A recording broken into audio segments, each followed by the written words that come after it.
In the heart of the east of England is the county of Suffolk. This is a county widely credited for its idyllic rural aesthetic, often with an air of longing in the eyes of Londoners already dreaming of a quieter life. Is its reputation on the looks front deserved? Well, in a word, absolutely. But what are its prettiest towns?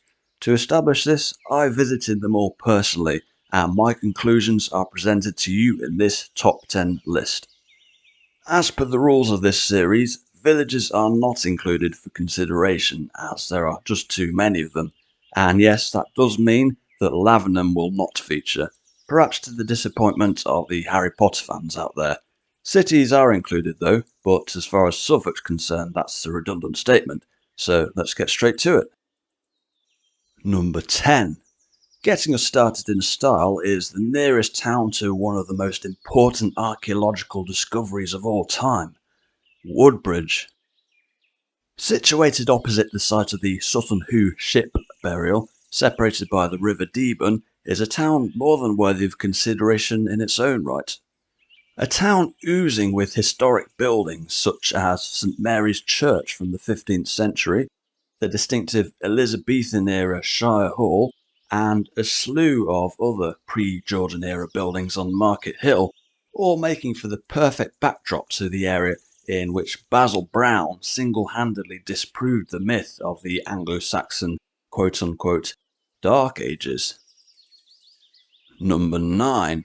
Now to the first of a few entries from some of the famed wall towns of Suffolk, the town of Hadley. Suffolk's association with the wool trade is key to this entire list, as will become apparent. Easy access to both a river and to, well, sheep were two prerequisites for a wool town to thrive in the medieval era. In Hadley's case, the river in question is the River Brett.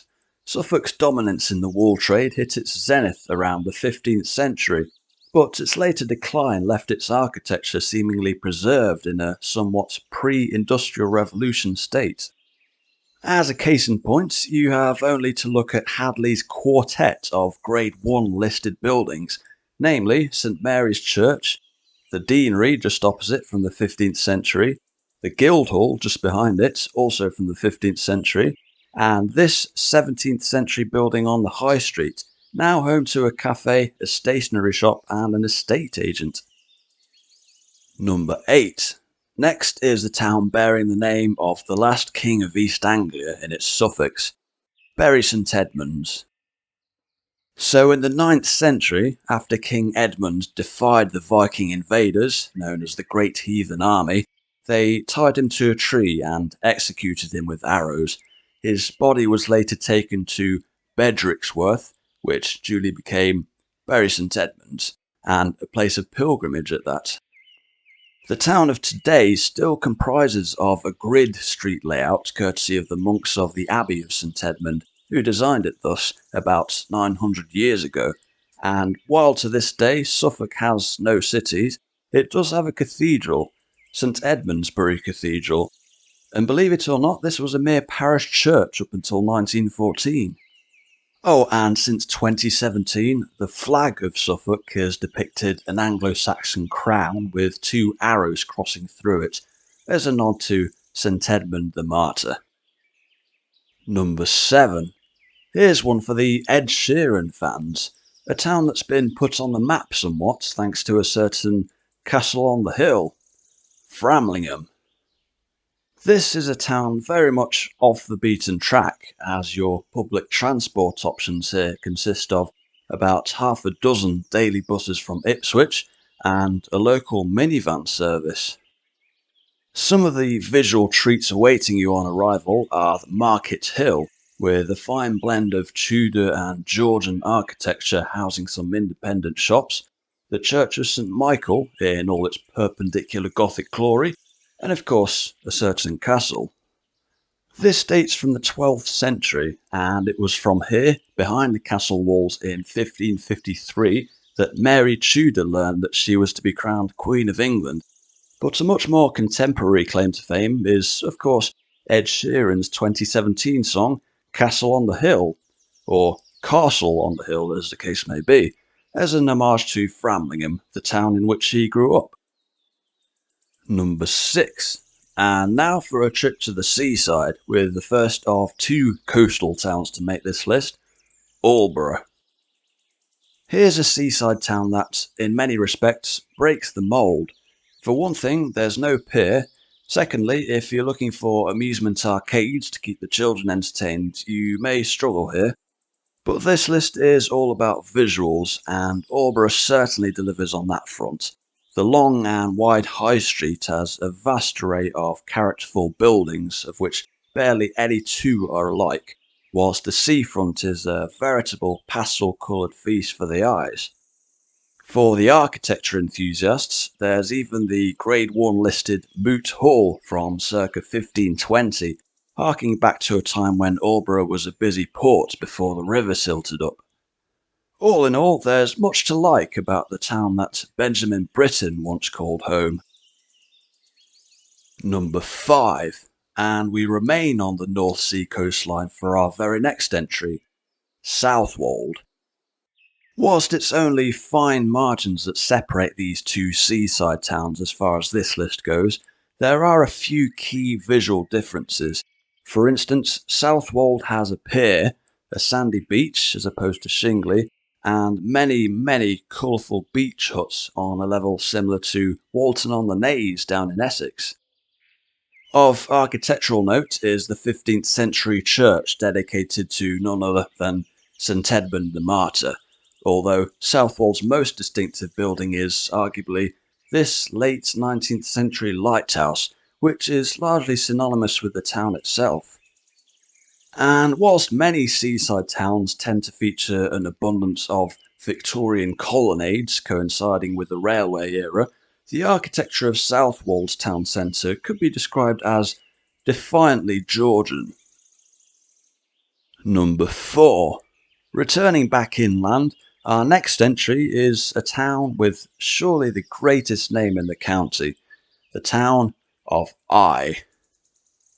So the East Angles who settled here named it after an Old English word for island, as it was likely once enclosed by water and marshland from the nearby rivers.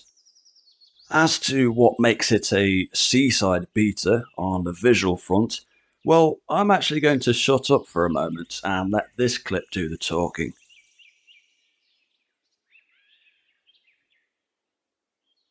So the 14th century church of St Peter and St Paul, along with its 15th century tower, was once described by architectural historian Nicholas Pevsner as one of the wonders of Suffolk. And if that wasn't enough, just over the road is the ruin of Eye Castle. From here you can certainly keep an eye on things with panoramic views of all the eye-catching sights in a town with more to it than meets the okay, I'm done. Number 3. And so now to the southern end of the county for another one of the great medieval wall towns of Suffolk, Clare. So the Suffolk-Essex border is defined in large part by the River Stour. In addition to providing a natural boundary, this river also powered the fulling mills of Clare, leading it to levels of prosperity that account for many of its historic buildings. Of particular note is the Church of St Peter and St Paul, a classic example of a grand church built with funds straight from the wool trade, and a perfect vantage point in which to view the church, and indeed much of the town, is from the mound of Clare Castle. Directly below the castle is an abandoned railway station, whose grassy tracks are symbolic of the damage the beaching cuts of the 1960s inflicted upon Britain's smaller towns and villages. Case in point, only 3 out of the 10 towns featured on this list have a functioning railway station of their own today. But I'm even getting off track myself here. Suffice it to say, though, that if you're looking for an unspoilt gem of a town, Clare does not disappoint. Number 2. We now switch from the Suffolk-Essex border to the Suffolk-Norfolk border, as our runner-up spot goes to Bungay. Here's a town so rich in architectural treasures, it's hard to know where to begin. The town centre alone is home to multiple churches, two of which have the maximum Grade 1 listed status, those being the Church of St Mary, with a 15th century tower, and the Church of Holy Trinity, with a rare round tower reputed to be Anglo-Saxon in origin. And just like several of the previous entries, Bungay has a castle ruin of its own. One of its most distinctive landmarks comes from an unlikely source. After a great fire broke out here in 1688, this buttercross was built the following year, a buttercross being a centuries-old dome covering to keep dairy products sheltered from the rain at market. As for the town as a whole, it is honestly one of only a handful in the country where not a single building looks out of place. If Bungay were in any other county, chances are it would have claimed the top spot by a clear margin. But hey, this is Suffolk after all. Number 1. Finally, for our top spot, we return to the River Stour for a town so pretty it inspired a Royal Academy founding artist, the town of Sudbury. So just downstream from Clare on the River Stour is where you'll find Sudbury, and just like Clare, Sudbury was a medieval wall town with all the architectural traits you'd come to expect in such a place. Some buildings deserve individual mention, such as Salter's Hall from circa 1450, believed to have been built by the owner of a fulling mill, the Old Moot Hall, also of 15th century origin, and various medieval churches, including the Church of All Saints and the former Church of St Peter, which is now an arts centre. And speaking of art, you only have to look across from this former church to see Thomas Gainsborough atop his pedestal. Born in Sudbury in 1727, Gainsborough became one of the most influential artists of his era. Although known largely for his portrait commissions, it was the landscape of his hometown and similar areas in which his true passion lay, according to the letters he wrote. A passion he in fact shared with John Constable from the nearby village of East Bergholt along this very same river. It really feels as if there's something in the water here, like witnessing landscape art come to life before your eyes. And what better note than that on which to conclude this list? In any case, those were my picks for the top 10 prettiest towns in Suffolk. By all means, let me know your thoughts in the comments below. And if you'd like to catch up with other counties covered in this series so far, check out the link on the screen now. Thanks for watching and have a great day.